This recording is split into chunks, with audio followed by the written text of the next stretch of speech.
comment sauver ce monde? Comment aider ce monde à,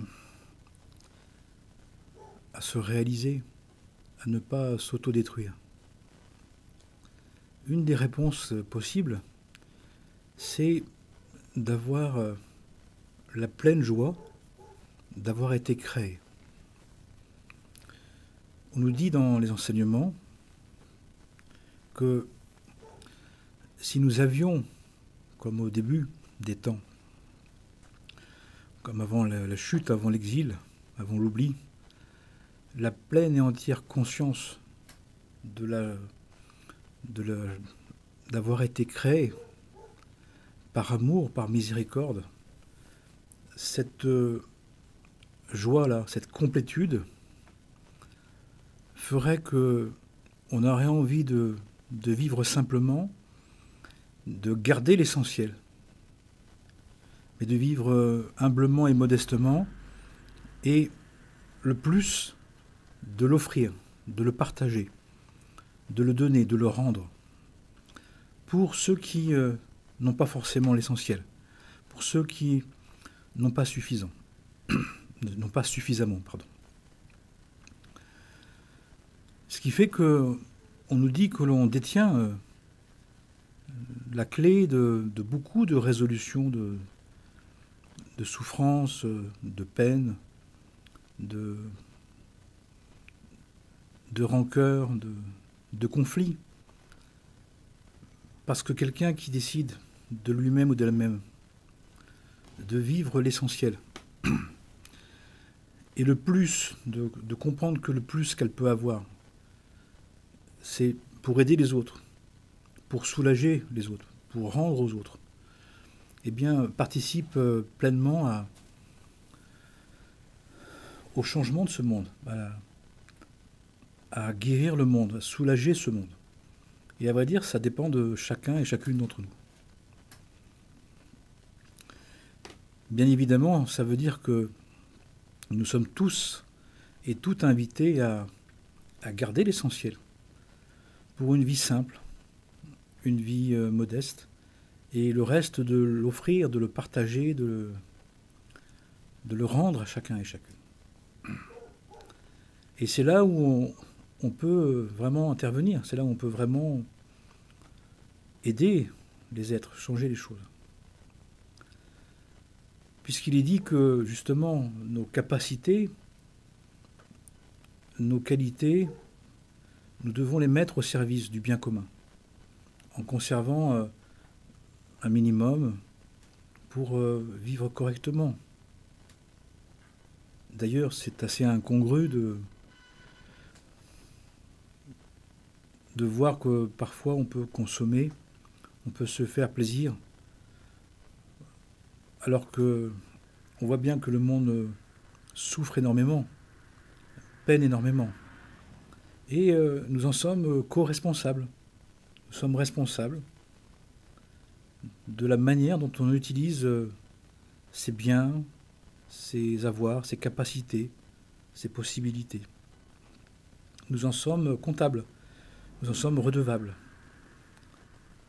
Et on voit bien que dans une société qui va bien, une société qui n'a pas oublié l'esprit commun, il y a cette notion-là, il y a ce partage-là. Il y a le fait de ne pas pouvoir se satisfaire et de consommer de son côté au détriment des autres, sans les autres. Alors, et bien sûr, il ne s'agit pas de se désécuriser, enfin, pardon, de s'insécuriser. Il ne s'agit pas d'exagérer, il ne s'agit pas de, comme on dit, de perdre sa vie. Il s'agit de donner sa vie. Mais de donner sa vie en gardant ce dont on a besoin pour vivre correctement. Mais en faisant très attention que ce qui est en trop, ce qui est superflu, on puisse apprendre à s'en passer, on puisse l'offrir. Et on nous dit en particulier à partir du printemps, l'énergie du printemps, l'énergie du renouveau, Ça doit être une énergie de discernement, de soulagement, d'actualisation, et donc de tri dans nos pensées, dans nos idées, dans nos conceptions, mais aussi dans nos avoirs, dans nos moyens, dans nos projets, dans nos capacités, dans nos consommations. C'est-à-dire de voir ce qu'on peut rendre, ce qu'on peut offrir, ce qu'on peut donner, ce qu'on peut partager, parce que ça ne nous sert pas, parce que ça ne nous sert plus, parce qu'on l'a en plus, parce qu'on l'a en trop. Et donc, on a la possibilité de faire le bien, de prendre soin, en regardant si ce qu'on possède, ce qu'on a mis de côté, ce qu'on garde, ne sert pas. Si ça ne sert pas, eh bien les enseignements ils disent c'est comme le voler, c'est comme le voler à quelqu'un, c'est comme le prendre à quelqu'un qu'on a besoin. C'est de mal s'en servir, de ne pas s'en servir de belle manière. Donc c'est intéressant de voir, de regarder si on a des vêtements en trop, si on a des objets en trop, si on a des livres qui ne servent plus. Parce que tout ce qui nous est mis à disposition, selon les enseignements, doit servir à aider, à soutenir, à soulager, à bénir, à remercier, à guérir, à fortifier, à renforcer.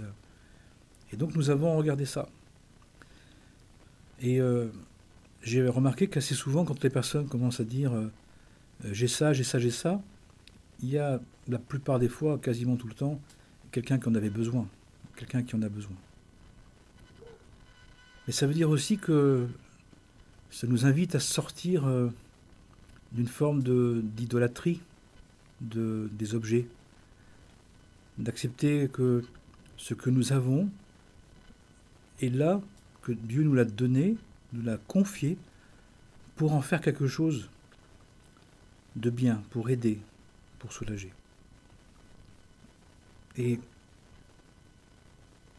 si nous voulons prendre soin du monde, si nous voulons à notre mesure, à notre manière, prendre soin des uns et des autres, eh bien nous avons cette possibilité-là de vérifier notre consommation, de vérifier nos besoins, de vérifier si dans tout ça, il n'y a pas une part dont on pourrait se passer, et qu'on pourrait rendre, qu'on pourrait offrir, qu'on pourrait donner, qu'on pourrait partager, pour concrètement aider, soulager, bénir ce monde.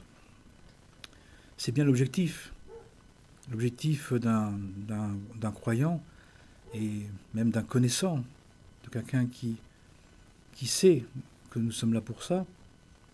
Il doit s'obliger, il doit se forcer, il doit décider de se vérifier, de vérifier sa consommation, de vérifier ce qu'il possède, si c'est encore juste, si c'est encore nécessaire, s'il peut le mettre à disposition, s'il peut le partager, s'il peut l'offrir, s'il peut le donner, s'il peut le rendre. Parce que comment être bienheureuse sans les autres, au détriment des autres? Comment être dans la joie de vivre quand une partie des biens que nous avons, des moyens que nous avons, on ne les consacre pas suffisamment au bien de tous les êtres? D'autant qu'on nous dit que en faisant ça, on obtient des mérites, on obtient des bénédictions supplémentaires.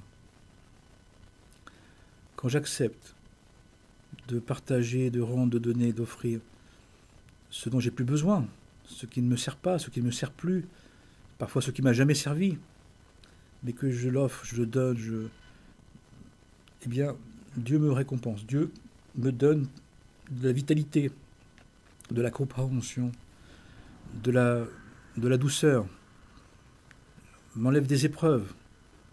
Parce que qu'on le veuille ou pas, qu'on le sache ou pas, nous sommes là pour éprouver la vérité, pour l'incarner. Et le mieux, nous dit-on, pour éviter d'être repris, d'être interpellé, d'être saisi par des événements, il vaut mieux le faire volontairement. Il vaut mieux avoir envie de grandir, avoir envie de changer, avoir envie de s'améliorer volontairement. Parce que c'est un ordre divin. Nous sommes là pour croître, nous sommes là pour s'élever, nous sommes là pour nous réaliser spirituellement, selon les principes divins. Et donc un des grands moyens, c'est de faire ça. C'est d'avoir envie de, justement, que tout ce que nous avons et que tout ce que nous sommes puisse servir pour prendre soin. Et on dit que quand un être humain prend soin d'un autre être humain, eh bien le divin, eh bien il nous aide encore plus, encore mieux. Donc on n'y perd pas, au contraire, on y gagne. On y gagne beaucoup plus. Donc c'est intéressant de voir ça. Et parfois on ne le fait pas exprès, parfois on ne le sait pas. Mais on doit savoir que tout ce qu'on possède est là pour faire du bien, pour servir. Pas simplement pour en profiter, pas simplement pour cumuler. Il y a des personnes qui me témoignent qu'elles ont des objets, elles ont des moyens, elles ont des possibilités dont elles ne se servent absolument pas et qu'elles ne pensent pas ou qu'elles ne veulent pas parfois les mettre au service des autres, qui en ont besoin. Mais les enseignements nous disent que ça s'appelle voler. Et on dit tu ne voleras pas. C'est un des commandements, une des 10 paroles de vie. Ce que je possède et ce que je suis comme capacité, comme qualité, si je ne les mets pas au service, je suis en train de les voler, je suis en train de me les approprier à tort. Et à un moment donné, je vais être rappelé à l'ordre. On va me le dire. Mais si je le sais et que j'en tiens compte, je vais avoir la fierté, je vais avoir la fierté de donner, d'offrir, de partager, de me servir des biens que le divin m'a confiés, de ces fameux dons de Dieu, ces talents, dans les évangiles on en parle, pour servir notre prochain, pour servir les autres. Donc, je nous invite, dans ces prémices du printemps, où nous avons à regarder dans nos placards, dans nos ateliers, dans nos granges, dans notre ferme, dans notre maison secondaire, dans notre abri, dans notre caravane, dans notre 3e appartement, dans notre 5e voiture, dans tout ce qui ne sert pas, ne sert plus, ne servira pas, et qu'on peut donner, offrir, transmettre. Cette matière inerte, cette matière en attente, cette matière inerte, c'est de l'énergie. La matière est de l'énergie divine qui est en stagnation. Surtout si vous êtes en difficulté, surtout si vous êtes en fatigue, surtout si vous êtes éprouvé, surtout si vous êtes malade, surtout si vous êtes privé d'affection, privé de respect, privé d'amour. Vérifiez dans ce que vous êtes, dans ce que vous avez, dans ce que vous possédez, dans la moindre chose, dans le moindre recoin, ce qui ne sert pas et qui devrait servir, ce qui pourrait servir, ce qui pourrait être aidé, offrir, être offert, être rendu, être apprécié, être donné. Parce que c'est des potentiels d'amour, c'est des potentiels de vie, c'est des potentiels de bénédiction qui ne peuvent pas descendre vers nous, parce que nous retenons le bien que Dieu nous a confié pour servir notre prochain. Mais si nous le faisons, notre vie peut vraiment changer, notre vie peut vraiment se transformer. Amen et Amana.